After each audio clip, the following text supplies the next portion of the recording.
The President.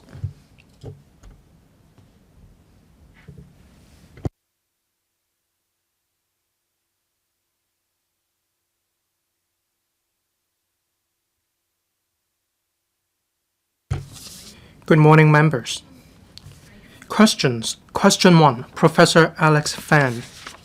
President, the outline of the 15th Five-Year Plan proposes supporting Hong Kong in strengthening its position as an international legal and dispute resolution services center. In this connection, will the government inform this Council of 3 fronts? 1. Of the specific long-term strategies in place to promote the development of the International Organization for Mediation, IOMED, so as to enable Hong Kong's common law system to interface effectively with legal systems of different regions, including the civil law and Sharia law, and support the country's strategic layout for the Belt and Road Initiative and Global South countries. 2. How it will consolidate Hong Kong's existing legal and dispute resolution resources and leverage the advantages of the common law system and IOMED's headquarters status to strengthen the development of dispute resolution services, such as setting up dedicated funds, improving arbitration and mediation talent training, conducting research on the compatibility of different legal systems, and strengthening IOMED's collaborative mechanism. And 3. How it will apply digital technology to further assist the judiciary and dispute resolution institutions in enhancing efficiency, such as by developing AI, artificial intelligence, online dispute resolution platforms, and using AI to assist in case management, document drafting, legal research, and multilingual translation, thereby lowering the costs for cross-boundary users of Hong Kong's dispute resolution services and speed up the digital transformation of traditional legal services. Secretary for Justice. President, regarding the first question put by Professor Alex FAN, the International Organization for Mediation, IOMED, is a treaty-based independent intergovernmental international organization. The Governing Council is its decision-making body, and Secretary General Professor Teresa Chang leads the operation of the IOMED Secretariat in accordance with the Convention on the Establishment of IOMED, that is, Convention, and the relevant rules and regulations. The National 15th Five-Year Plan mentions supporting the IOMED to further its role. Although the government does not take part in the daily operation of the IOMED, it will fully support and collaborate with its work. The IOMED is open for joining to any country in the world, and the mediation proceedings of the IOMED are conducted in accordance with the Convention and its mediation rules, which are in the nature of internationalized procedures for dispute resolution. The existing contracting states and signatory states of the Convention include countries which implement common law, civil law, Islamic law, and other legal systems. The IOMED headquarters is converted from the old Wan Chai police station, a Grade 2 historic building, with the support of the government. The government will continue to provide support on the maintenance of the headquarters. The Department of Justice and DOJ actively encourages Hong Kong legal professionals to participate in the work of the IOMED. In this regard, 10 out of the 24 mediators designated by China to the IOMED's General Panel of Mediators come from Hong Kong. In addition to the 4 government councils seconded previously, DOJ has entered into an MOU with the IOMED in January 2026 for the secondment of Hong Kong legal professionals. Building on the government's policy on the incorporation of mediation clauses in government contracts, the DOJ is exploring ways to strengthen the utilization of the IOMED in such contracts. At the same time, the government proactively promotes the inclusion of IOMED mediation as an option in suitable international agreements to which Hong Kong is a party. The government and the IOMED are also exploring the establishment of a dedicated panel of mediators for commodities trading disputes. The Hong Kong International Legal Talent Training Academy will promote the IOMED through training and capacity building programs. The government also enhances promotion of the IOMED by supporting or co-organizing conferences with the IOMED. For example, with the support of DOJ, the IOMED has successfully organized a Global Mediation Summit on the 8th of May 2026 during the Mediation Week. The government is also exploring opportunities to promote the IOMED in this year's Legal Week, the Belt and Road Summit, and the APEC Finance Ministers meeting. 2. In strengthening Hong Kong's unique position as an international legal and dispute resolution services center, resources, whether in terms of financial resources, human resources, or facilities, present a real challenge. DOJ is in the process of preparing for the construction of the Hong Kong International Legal Service Building, which will be adjacent to the headquarters of the IOMED. The building will be equipped with world-class conference halls, training facilities, including moot courts, dispute resolution facilities, office space for local and international law-related organizations, and provide additional space for the IOMED. The Hong Kong International Legal Service Building is not only a necessary upgrade to the existing facilities, but is also conducive to the consolidation of relevant legal services facilities to create synergy. Subject to available resources, the DOJ will also strengthen the role and functions of the Hong Kong International Legal Talents Training Academy and set up its headquarters in the Hong Kong International Legal Service Building. DOJ will also continue to attract organizations providing international legal and dispute resolution services to set up offices in Hong Kong to promote international cooperation, such as the Asia-Pacific Liaison Office of the International Institute for the Unification of Private Law, that is UNIDRA, to be set up this year. Building on Hong Kong's common law-based system implemented in Hong Kong, the DOJ will keep pace with the times, benchmark international standards and trends, and take the lead in reviewing and amending laws relating to dispute resolution, such as the Mediation Ordinance and the Arbitration Ordinance. Whilst the DOJ plays a leading role in these tasks, legal professional bodies, including the Law Society and the Bar Association, dispute resolution organizations, and other legal organizations should also take the initiative to take part. The DOJ looks forward to hearing any views. 3. The judiciary has been committed to making good use of technology to enhance the efficiency of court operations and has taken key technological initiatives, such as equipping courts with speech-to-text systems, exploring and piloting the use of generative AI tools to assist in legal research and analyses, and formulating guidelines for the use of generative AI for judges and judicial officers, legal practitioners, and other court users. The DOJ recognized the importance of law tech and artificial intelligence and established the Consultation Group on Law Tech Development.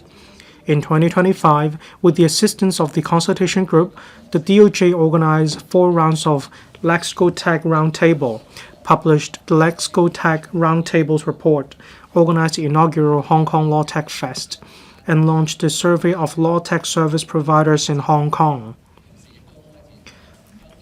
The DOJ has also set up the Interdepartmental Working Group to review legislation to support wider application of AI to take the lead in reviewing the relevant laws in Hong Kong. In addition, the DOJ supported, for example, eBram International Online Dispute Resolution Center in the launching of the APEC Online Dispute Resolution Platform and participated in a pilot scheme on sports dispute resolution. Promoting Hong Kong as an international sports dispute resolution center and at the same time enhancing the use of law tech.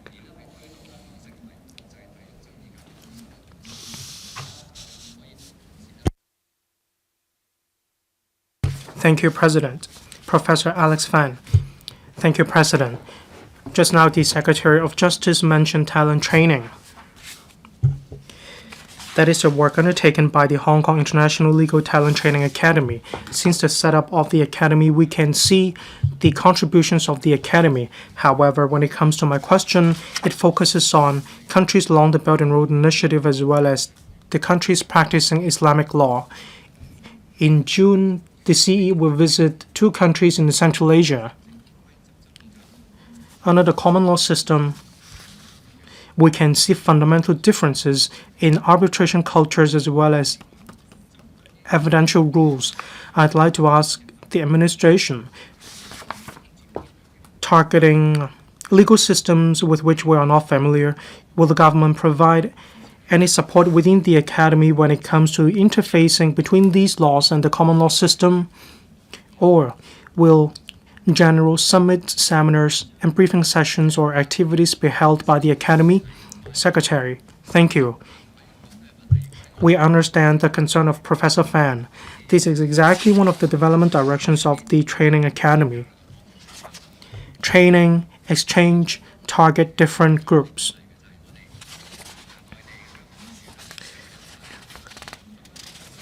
There's a Judge Academy in the Chinese mainland. Every year, they provide training courses and experience exchange sessions with the country's Long the Belt and Road Initiative. We will also take part in these activities so that we can compare notes with each other. We will get a better understanding of the one country, two systems, and we can also take this opportunity to create more collaboration and exchange opportunities in order to understand more about the operation of different legal systems. Going forward, this is an area of particular concern. We will also conduct special exchange opportunities. Thank you. Ms. Maggie Chan. Regarding question 2, how Hong Kong's existing legal and dispute resolution resources will be consolidated in order to give better play to advantages. I have heard from the industry. Many lawyers want to develop arbitration businesses. However, the amount of such cases is on the low side. Many lawyers do want to engage in this sector or this area, but indeed, we do need to turn this into an industry. We need to attract international arbitration organizations to set up operations in Hong Kong so that we can develop such an area in Hong Kong. Arbitration laws in the Chinese mainland also expressly support that the arbitration organizations in the Chinese mainland to set up operations outside the Chinese mainland. I'd like to know if the administration has any plans to promote allowing Hong Kong invested enterprises to adopt Hong Kong law and to choose for arbitration to be seated in Hong Kong so that we can increase the number of arbitration cases in Hong Kong. At the same time, this will also bring more arbitration businesses to Hong Kong. In parallel, we can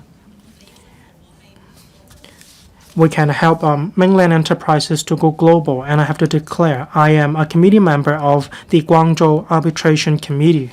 Thank you. Secretary, we have a very clear policy. We have an open environment. Any arbitration organization which would like to set up an operation in Hong Kong, we welcome them. As a matter of fact, for arbitration organizations from the Chinese mainland, if I understand correctly, there are 4 influential or large-scale arbitration organizations in the Chinese mainland which have set up operations in Hong Kong, including CITEC, Shenzhen Arbitration Court, Shanghai Arbitration Court, as well as Beijing Arbitration Court. They have an office in Hong Kong. If other organizations in the Chinese mainland would like to set up operations in Hong Kong, definitely we welcome them.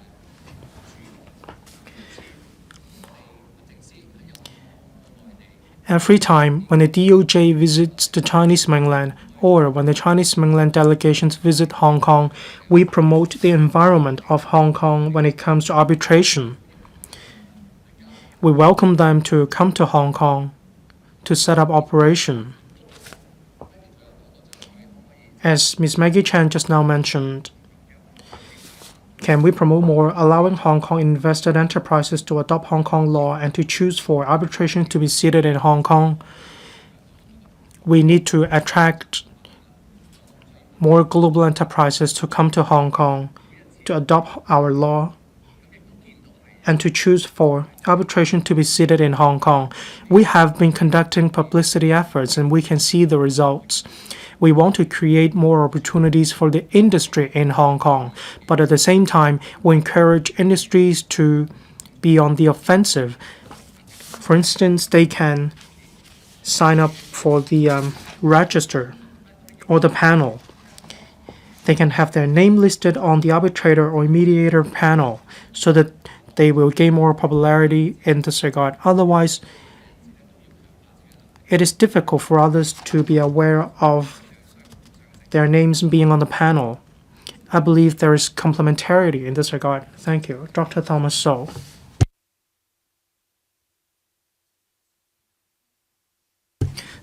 Thank you, President. Just to declare, I am the president of eBram.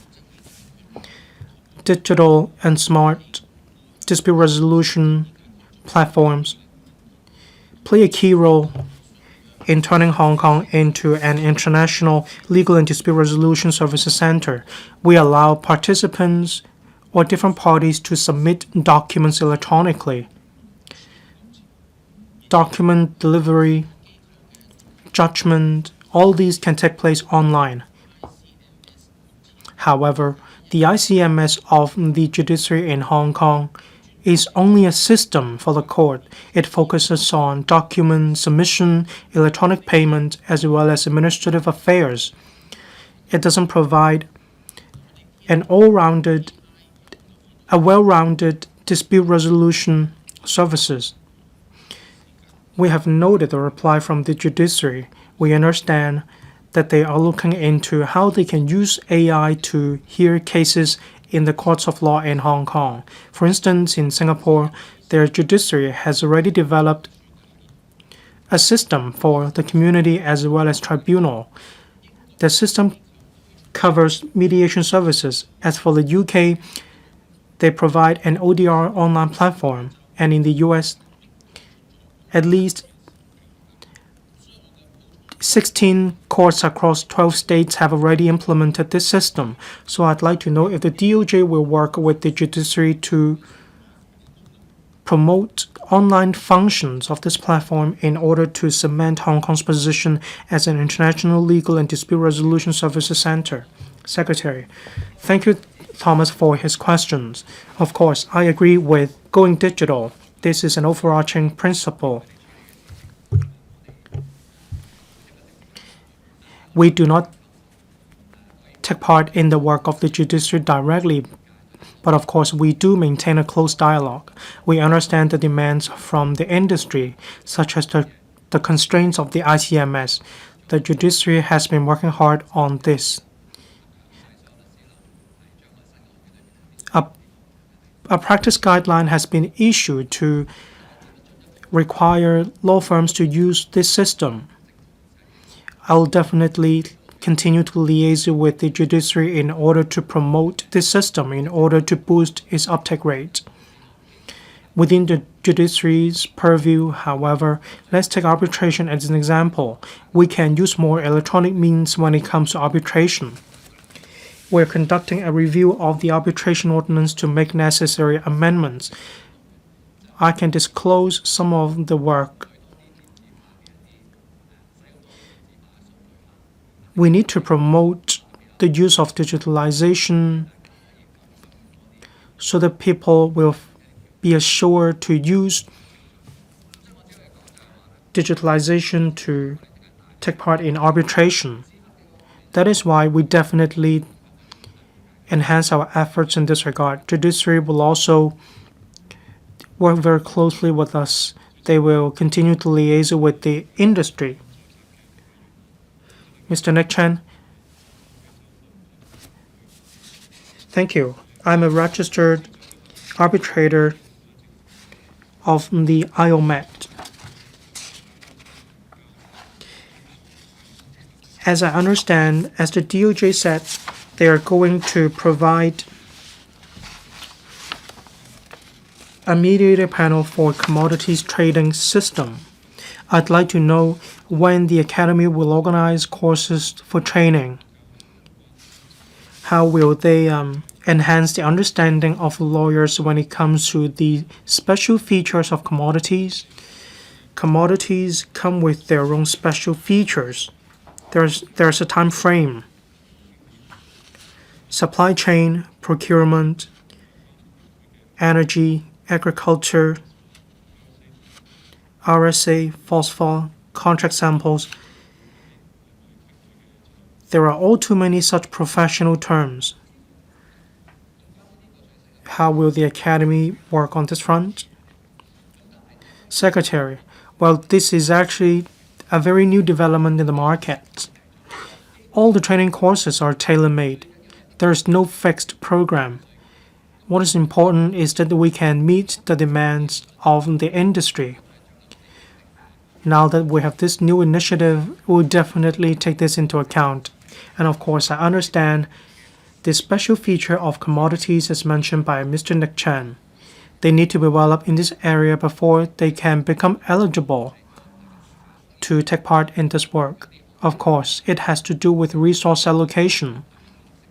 As long as we can identify appropriate guest speakers to conduct such training, then we will organize such training in line with the latest development directions of the IOMED.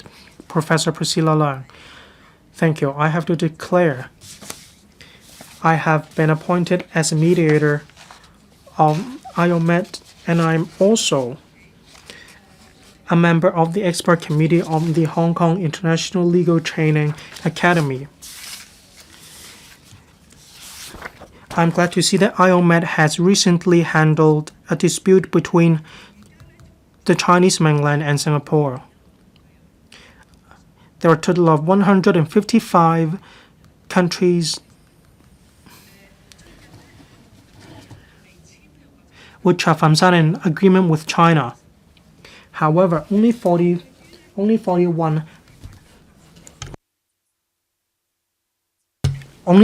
have joined IOMED.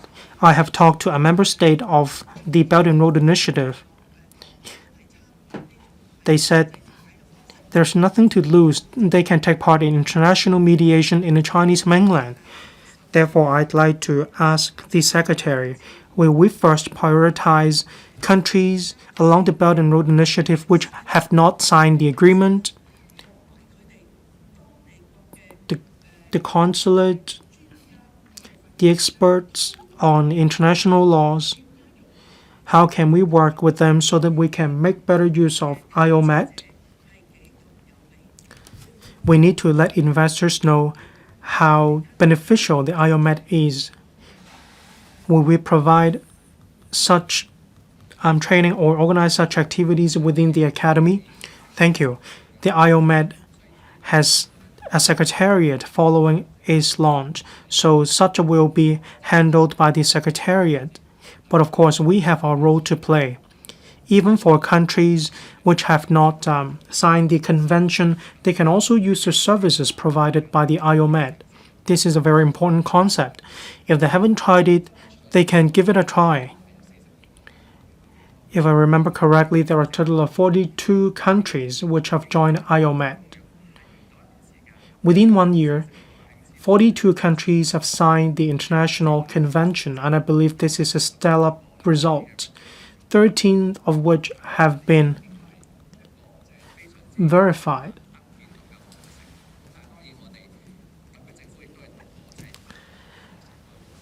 The government, through different means, promote the International Legal Training Academy.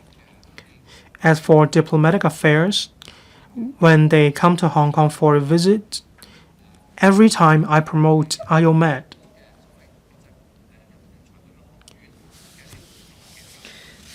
For exchange activities conducted by the Hong Kong International Legal Talent Training Academy, we invite our friends from different regions to come to Hong Kong. And we try to promote their understanding of the IOMED in order to instill confidence in our friends. When there are more countries joining the IOMED and there are more successful cases, this will lead to a snowballing effect and attract more people to join the IOMED. But given our performance within a year, this is music to our ears, and we'll definitely work harder in this regard.